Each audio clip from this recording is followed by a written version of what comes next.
Hello everyone and welcome to ALCE 5204, Evaluation of Extension and Outreach Programs.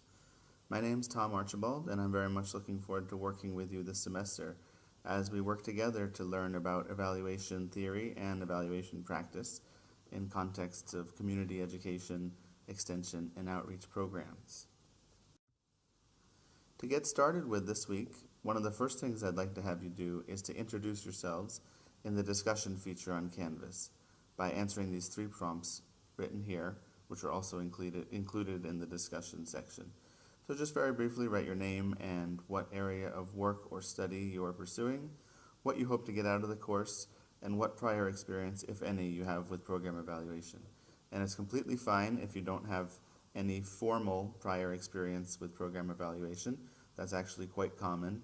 But perhaps if you've just come across it in one of your previous jobs or your current studies, feel free to just write anything about your past experience with program evaluation.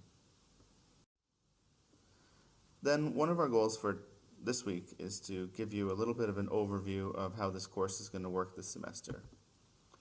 I'll briefly touch on what our topics will be, the readings and where you'll be able to find them, and then the nature of the assignments. The assignments are broken down, as you see in the syllabus, and class activities and discussion. So these are relatively brief activities that don't require any advanced preparation and are graded just on a check or check minus type of scale. However, they are important for your grade. You have to participate fully. It simulates the participation in class.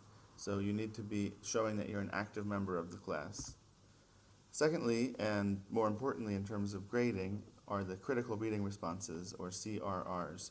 So your first one of these will be due next week on Wednesday the 31st by 8 a.m. Eastern Time. And in that, it'll be a 2-page typed, double-spaced write-up concluding your synthesis, your understanding, your interpretation of the readings, which are posted this week, but you have to read and respond to by this time next week. And over the course of the semester, you have to do at least 10 CRRs, and these are graded on a scale of 1 to 5, where 1 is minimally acceptable and 5 is excellent. And these CRRs make up 30% of your grade for the semester. Then, because I know many of you are interested in the practice of evaluation, one of the two large assignments that we'll be doing getting ready for in a few weeks here is a practicum report. So this will be a relatively applied evaluation project. You'll choose from one of 3 different options. The most popular option most students choose is to create an evaluation plan. And this should be for an actual program that exists and that you have some familiarity with. And this will just give you a little bit of an opportunity to put into practice some of the concepts that we're learning.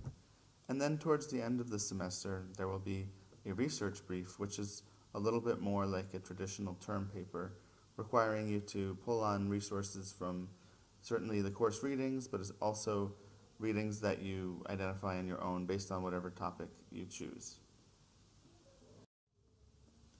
So also, as you see on the syllabus, the objectives for this course are to really give you an overview of the principles and practices of the field of program evaluation and to familiarize yourself with the field in general. That's what we're trying to do this week. And we also want you to be able to practice evaluative thinking. This is a concept that I'll talk a little bit more about in just a few moments. And then this is the part that, to be honest, throws some people for a curveball. Based on the text that we're using, and based on my personal philosophy of program evaluation, it's deeply important to be able to classify the major epistemological and methodological branches of program evaluation. Now, without getting too far into this, and if you're confused by those words, it's totally fine at this point. However, in order to know how to do good evaluation, it's important to note some of the philosophical assumptions that go into why we make a decision to do an evaluation in one way versus another way. So hopefully this will be interesting to you. If it seems difficult at first, bear with us.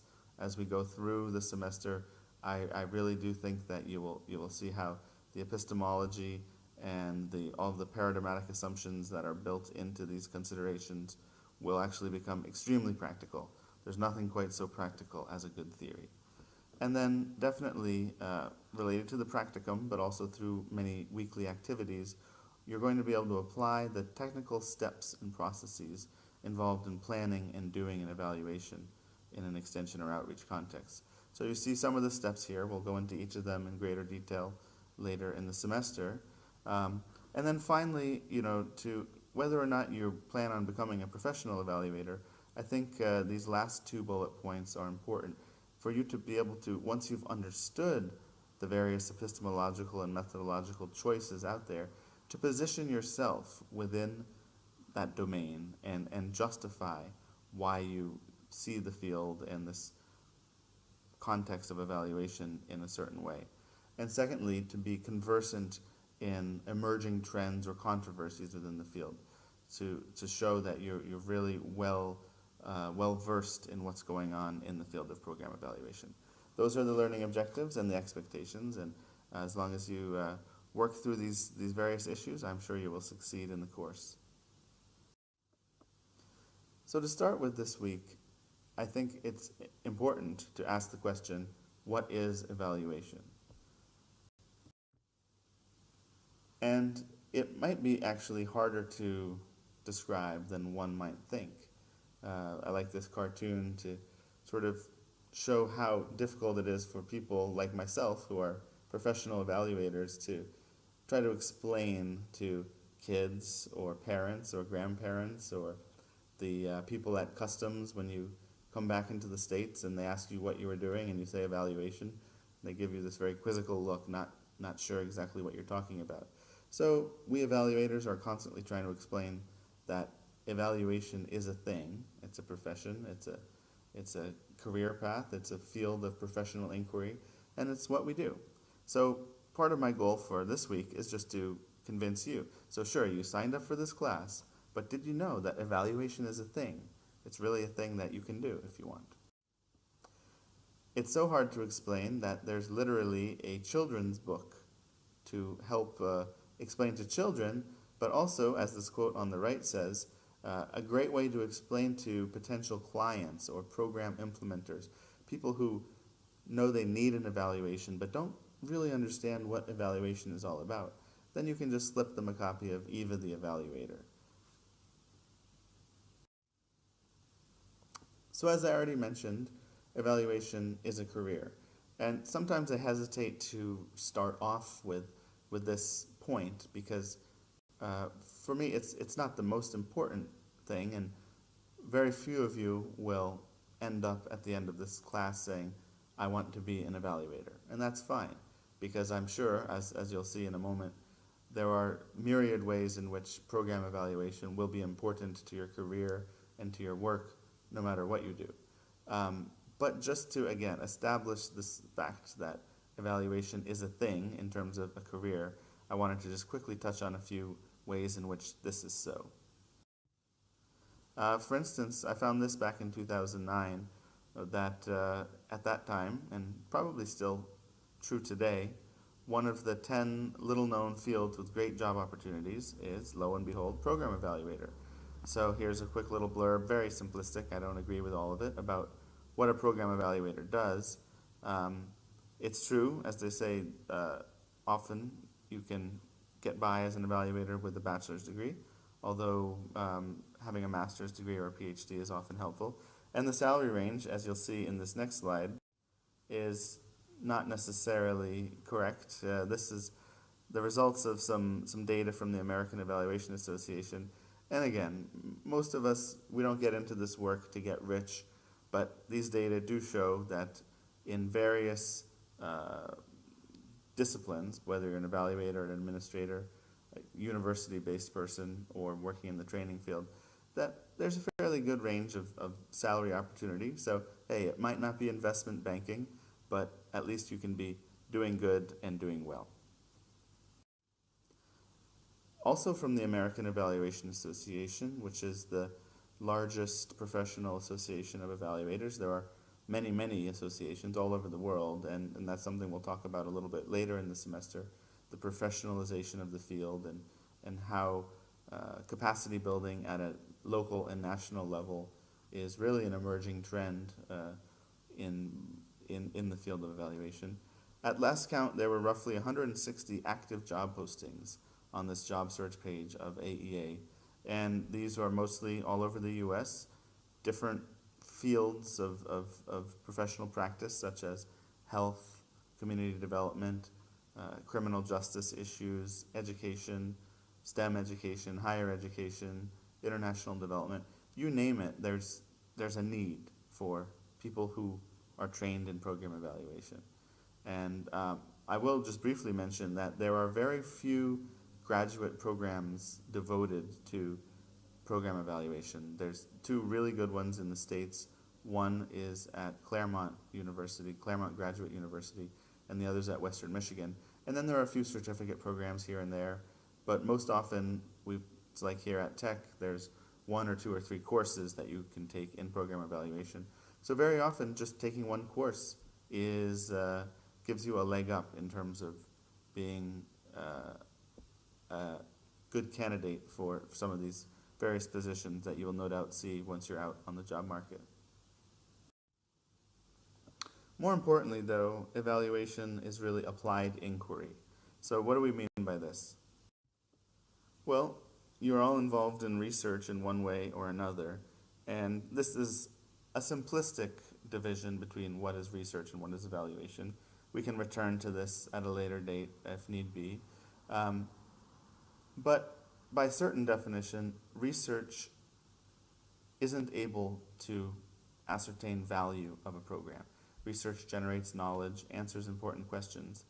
But what if there's an educational program and you want to know how valuable it is, or you want to know, is it working?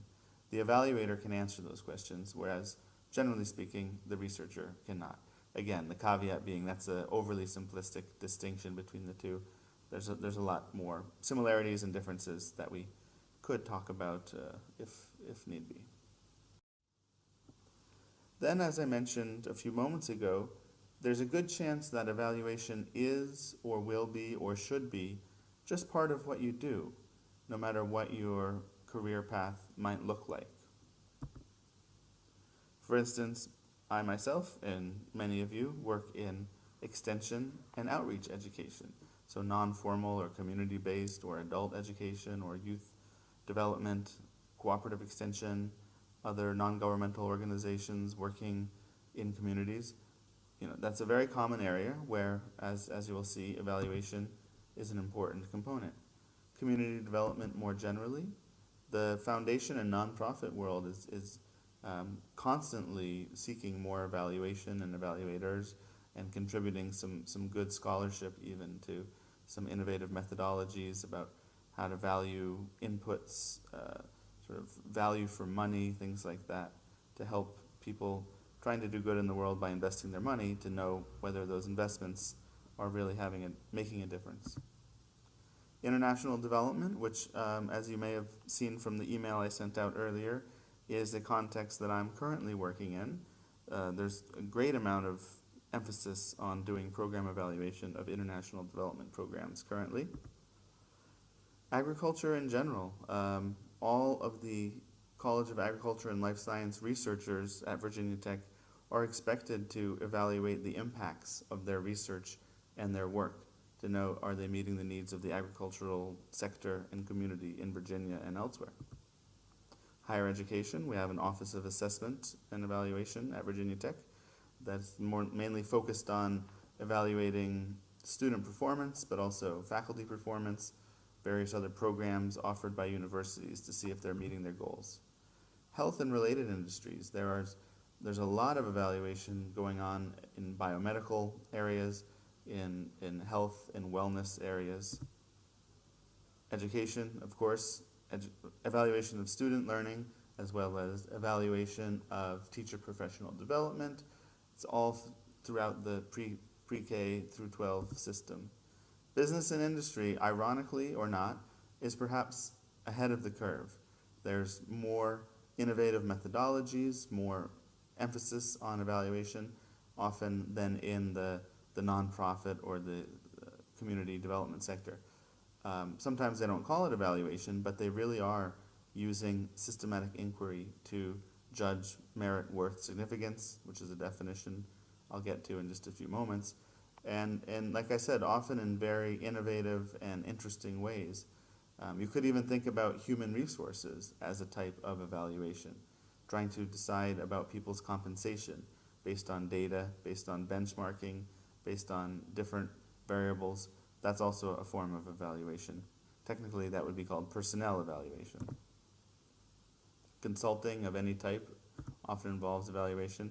And government. We'll talk about this a bit later in the semester, but the US government, as well as some other governments around the world, are more and more emphasizing the importance of evaluation, and in some cases passing legislation that requires evaluation of, for instance, federally funded programs.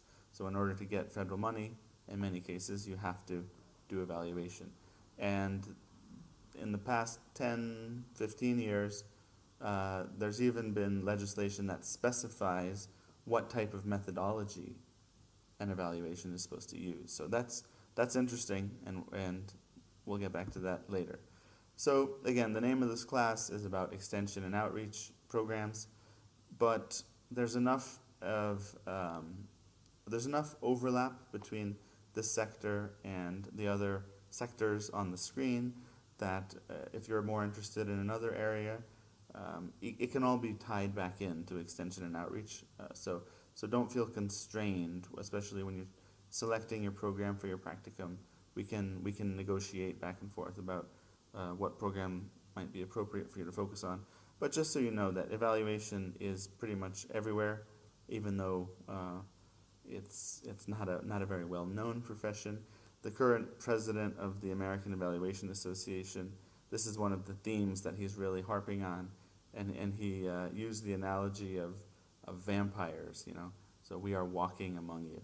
But I don't really like associating evaluation with vampires because people are scared enough as it is of evaluation, so we probably won't add the vampire piece to that.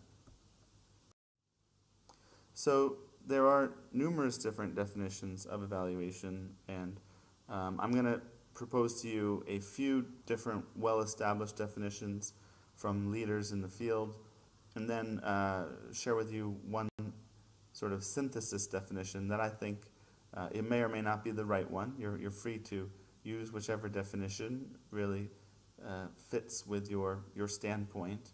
But there's the definition that I'll end up proposing is one that we'll come back to time and time again because I think it contains some important ideas.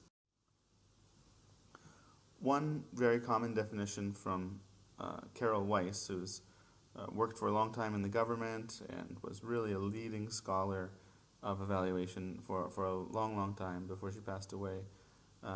Her definition is that evaluation is the systematic assessment of the operation and or the outcomes of a program or policy compared to a set of explicit or implicit standards as a means of contributing to the improvement of the program or policy.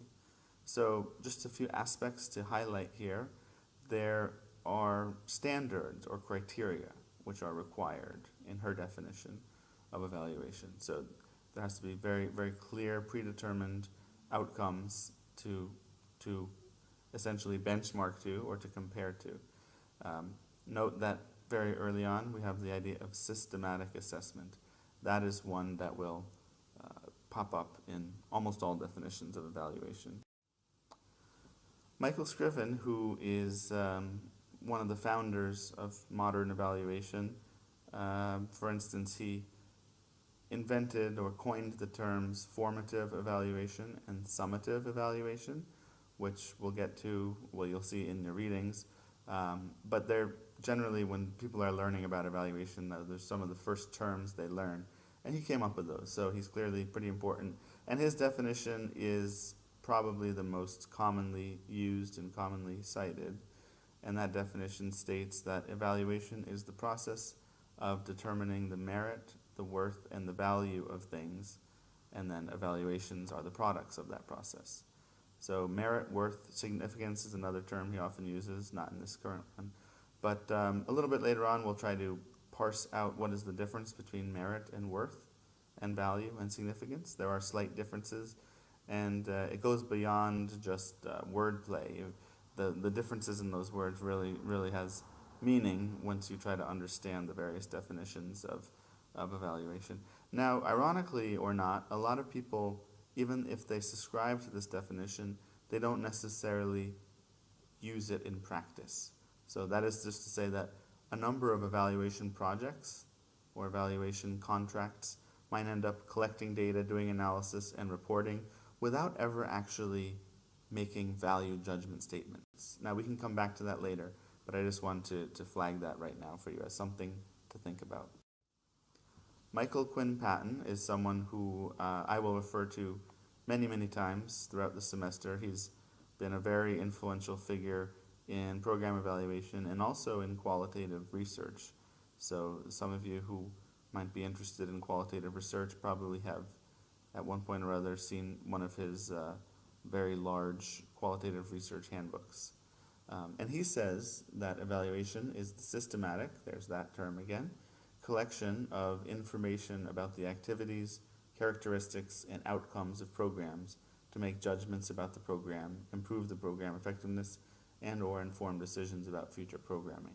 So he expands the purpose out a little bit and really, not surprisingly, emphasizes use. He's very well known for this notion of utilization-focused evaluation, whereby an evaluation should serve the primary intended uses of the primary intended users.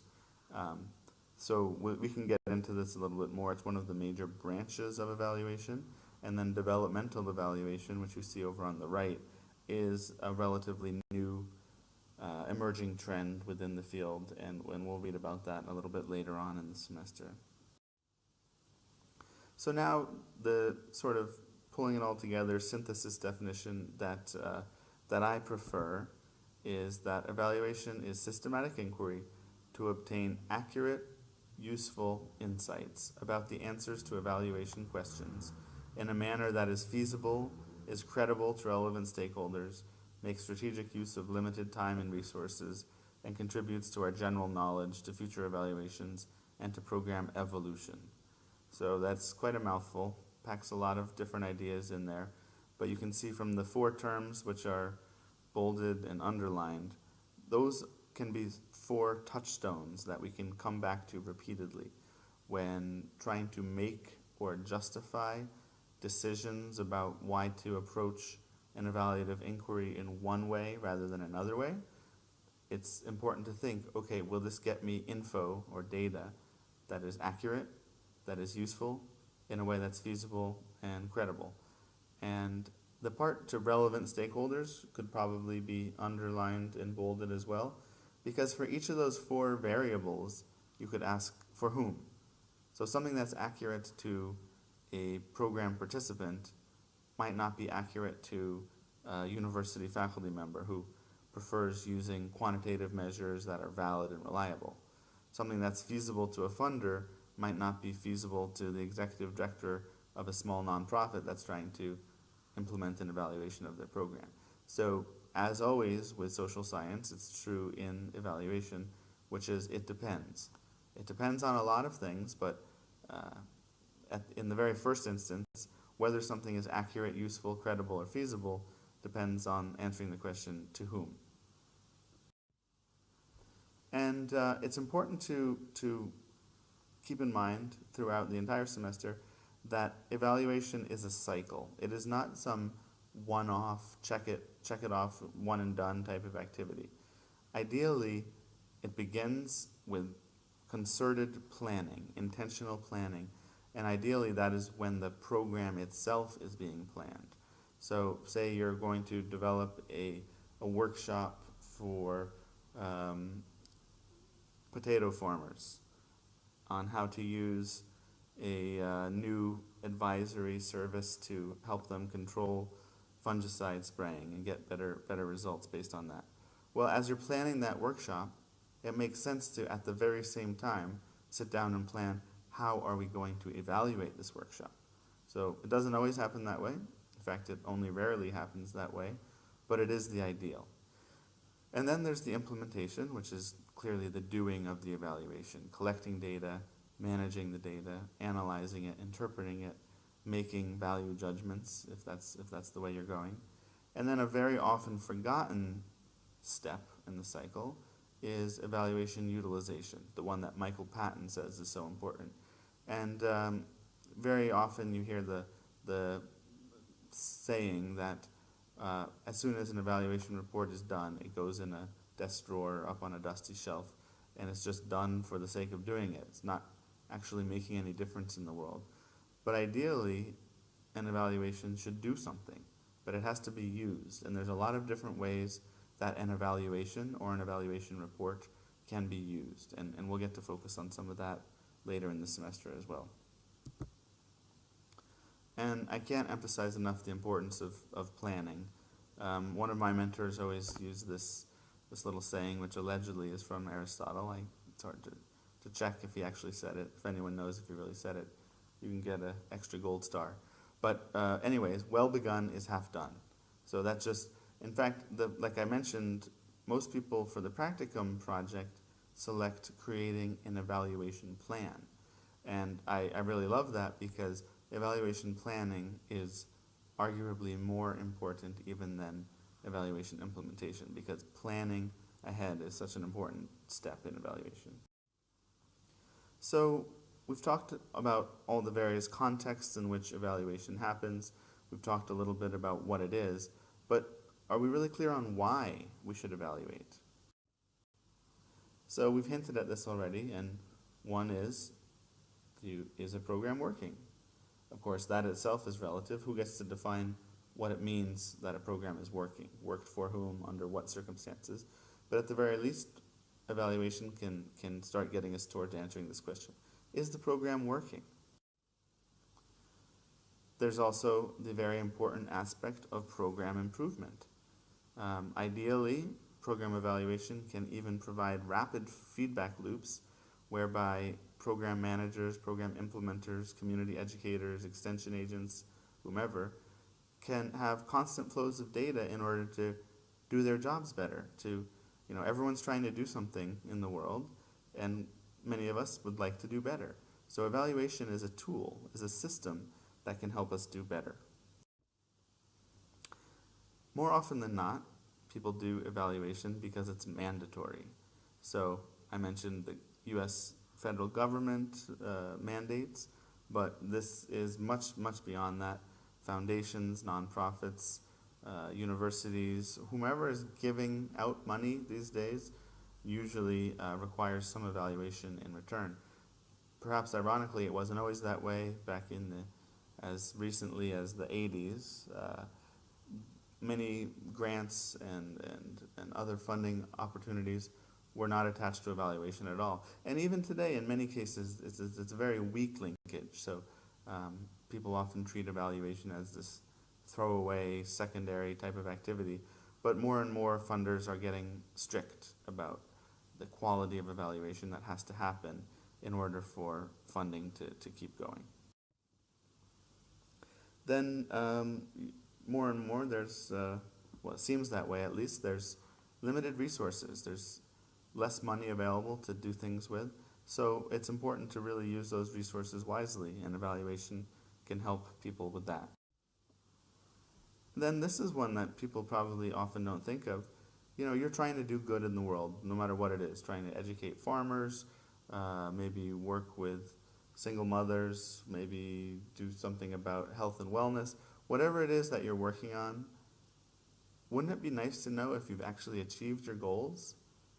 I think that would be pretty important to know. But without program evaluation, you might just keep doing and doing and doing without the opportunity to systematically reflect and say, hey, we've actually met our goals, or we're getting close to our goals. For those of you who are associated with Virginia Cooperative Extension, or pretty much any community education program of that sort, it's probably built into the programming model that you're supposed to be working from. Here, I really like the fact that evaluation is at the base of the cycle, because, equally importantly, you could say working with stakeholders, which is in the middle. But really, both of those pieces, which are related, working with stakeholders and getting feedback from them and other constituents in order to know what's working, is very important processes, steps in the process of doing cooperative extension programming. And then lastly, I think why do evaluation? It's because you are all critically reflective practitioners, what I would call a natural evaluative thinker. So what do we mean by this? I'm going to come back to it in just a second, but first to summarize these various purposes of evaluation. Well, not primarily, but in many cases, evaluation is for accountability. That could be accountability to the funder or accountability to the participants.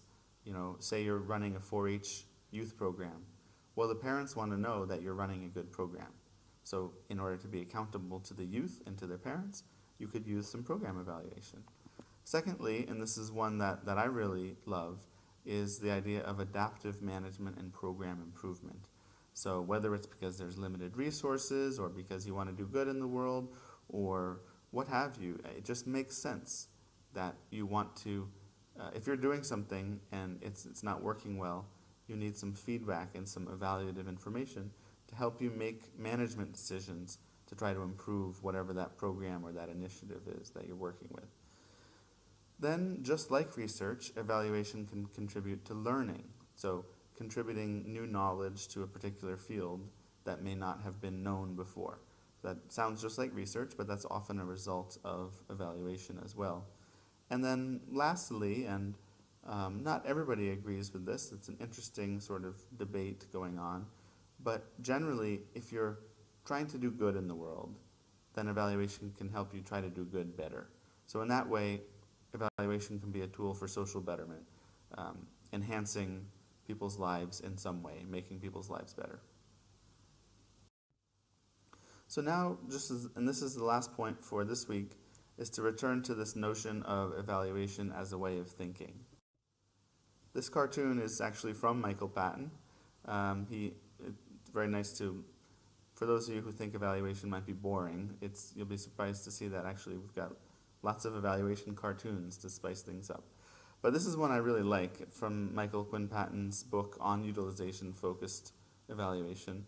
And as you see in the cartoon, very often people think that the results, people in program territory, so program funders, program administrators, even program implementers, they think that evaluation is all about the findings, like the donkey is saying. But as the jester says, evaluation is a way of thinking. So expanding on that thought, we have this other quote from Michael Quinn Patton, who talks about how evaluation can be seen as an activity, is something that people do. But evaluative thinking is a way of doing business. It's really, this is based on his decades and decades of research on evaluation use, and he sees that evaluation is really useful and used when the program and the organizational culture manifest evaluative thinking. So some colleagues and I have, based on some research we've done looking at critical thinking and cognitive research, come up with this not too succinct definition, but sort of a synthetic definition of what we think evaluative thinking is. And that is critical thinking applied in context of evaluation, motivated by an attitude of inquisitiveness and a belief in the value of evidence that involves these 4 following actions: identifying assumptions, posing thoughtful questions, pursuing deeper understanding through reflection and perspective taking, and fourthly, informing decisions in preparation for action. So evaluative thinking is not just thinking for thinking's sake, but it's to do this learning, this adaptive management, this program management. And we'll come back to this throughout the semester, but it also forms the grounding for our very first activity. But before we get to that activity, I'll just share with you quickly, without reading them all, some different things that people have written about evaluative thinking in the literature, just to round out your understanding of this. So how do we know what we think we know? It's a way of doing reality testing. It's an analytical way of thinking that infuses and informs everything that a program or an organization does. It's about being results-oriented, reflective, questioning, using evidence to test assumptions. Pretty much the same thing, and ideally it's a constant state of mind, so not just reserved for the evaluator, but should be for everybody within the organization. Reflective practice. Some of you may have read the books by Argelis and Schoen from about 30, 40 years ago, talking about critically reflective practitioner. That's essentially what we're talking about when we're talking about evaluative thinking. And so throughout the semester, we're going to learn various techniques, how to do a logic model, how to create good survey questions, how to do mixed methods evaluation, what the difference is between utilization-focused evaluation and methods-driven evaluation. All of that is good, but above and beyond anything else, and certainly above and beyond any technical consideration, is the importance of practicing evaluative thinking in whatever professional context you find yourself in. So, just before we launch the activity, it's important, since as you see in those definitions of evaluative thinking, working with assumptions is critical. So really quickly, you probably all know what assumptions are, but it wasn't until I sat down to try to define assumptions that I realized that it's actually a little bit of a tricky concept. But in brief, you could call an assumption an idea, a thought, or a belief that is taken for granted or taken as given. And then there are a couple ways of classifying assumptions that can actually, by having a classificatory scheme, they can help you identify them in your own thinking and your own work. So some assumptions are explicit, others are implicit. It's important to be aware of the difference between those two. And then three other types of assumptions, which could either be explicit or implicit, are causal. So these are very important in research and evaluation. And these are assumptions about how we think the world works. So that if X, then Y. If people attend 6 hours of educational program, then they will know how to do whatever it is you want them to learn how to do. And eventually we're going to talk about logic models, and logic models are basically graphical representations of a whole bunch of causal assumptions about how a program is supposed to work. The second kind is prescriptive, and I have to say that these different types can kind of run into each other. There's not a firm differentiation between the different types. But in any case, prescriptive assumptions are about what we think ought to or should be happening in a particular situation. So they're more normative in that way. So, for instance, working in international development and elsewhere, it's very often very common to think that all programs should have a gender component. Now, this very may well be true, but it's an assumption. It's a prescriptive assumption because it's about what we think ought to be happening, and it might be worth questioning.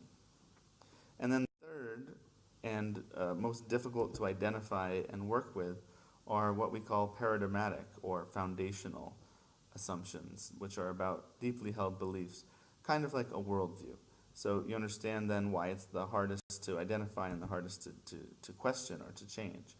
And so these are implicit perspectives and theories of knowledge and reality, so epistemology and ontology, that guide someone's work.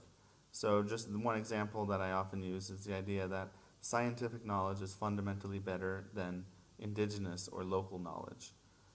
So that might be true, it might not be. Even the terms themselves could be questioned. Well, what are we assuming is scientific and what are we assuming is indigenous? That is, even within this paradigmatic assumption, we can see assumptions about terminology, which are really important.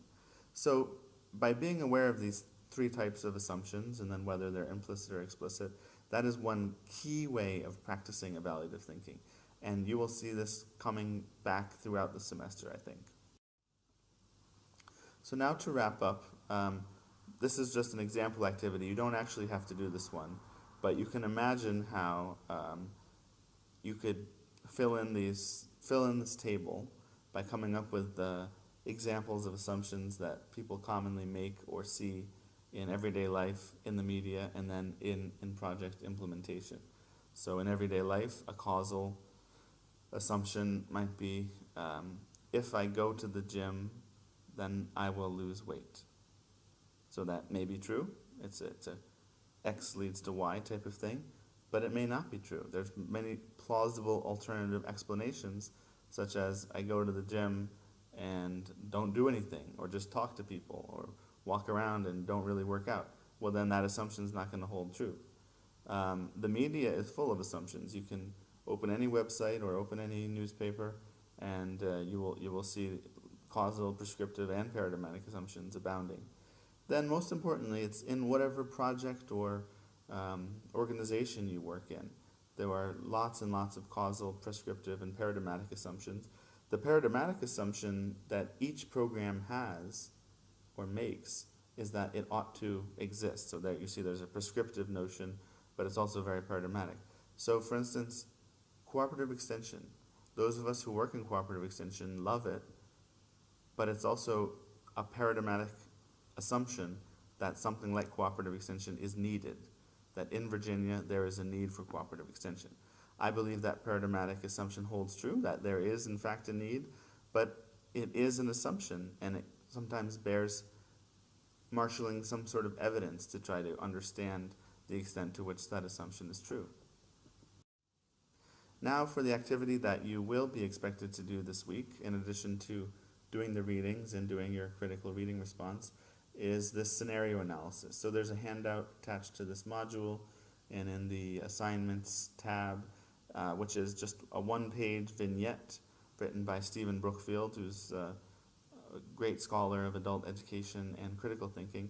And then there's these 3 questions.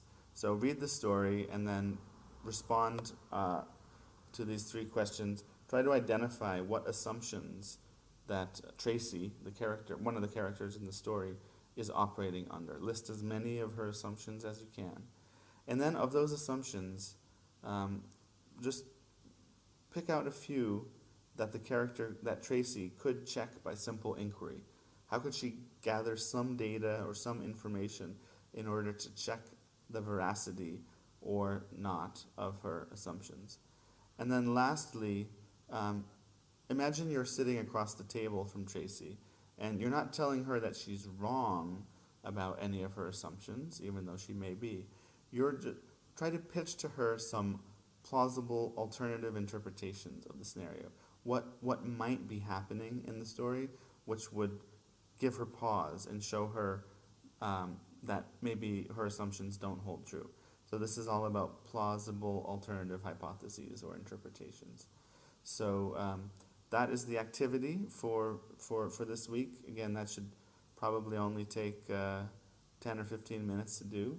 Then the readings are posted. There's some online readings from Bill Trosham's website, and then a couple of, the prologue and the first chapter of an excellent book by Tom Schwant on the foundations of evaluation. Those are up in the reading, in the files tab. And then a one-page piece on the guiding principles for evaluators from the American Evaluation Association. So as I mentioned in the syllabus and before, you're responsible to read all of those readings by the time the next module is posted, next Wednesday, and to do the 2-page reading response, which is also due before the next module is posted. The following week there will be readings from the text, which as I'm sure you saw in the syllabus, is by Donna Mertens and Wilson on basically, it's a general textbook on evaluation, but one thing I really like about it is how it instills some of the theoretical and foundational concepts right out at the beginning. So we're going to jump right into those starting the next week or so. The book is available on Amazon, relatively affordable. It's also available, as I mentioned in the syllabus, as a ebook through the Virginia Tech Library. So even those of you who are off campus should be able to log in and access the book free of charge through the library. But do be careful because, especially with off-campus login, sometimes if too many people are viewing it at one time, it essentially is unavailable. So you'll have to plan your reading out once we get to the text. This week, we do not have any readings from the Mertens and Wilson text, so you don't have to worry about that for now. So with that, I thank you for bearing with me through this relatively long PowerPoint. Please enjoy the readings and the activity, and remember to introduce yourself in the discussion section. And as always, feel free to email me any questions you have or post any questions you have to the discussion forum. And I hope you have a great week and a very successful semester. And I look forward to learning with you and being in touch with you throughout the semester. Thanks.